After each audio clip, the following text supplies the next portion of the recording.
Сегодня сыктывкарский строитель одержал победу над нижегородским «Стартом». Это была первая в сезоне по-настоящему домашняя игра на собственном льду и в присутствии болельщиков. Ранее глава республики Владимир Уйба подписал указ о смягчении коронавирусных ограничений, разрешив допуск зрителей на всероссийские соревнования на открытом воздухе. Это решение приветствовали болельщики, спортивные функционеры и, конечно, сама команда.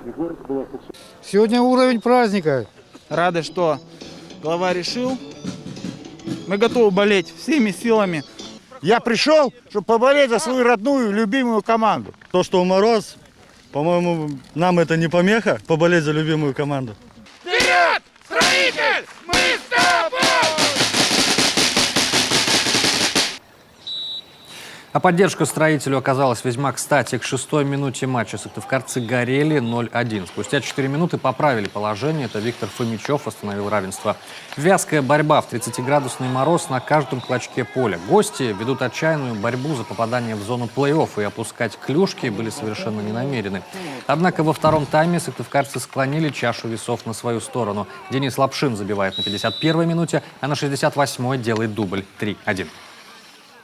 Болельщики пришли сегодня первый раз на трибуны, да, после того, что было запрещено им ходить. Это им огромное спасибо, потому что не каждого болельщика заставишь в 30 градусов прийти на мороз и кричать за свою любимую команду. Огромное им спасибо.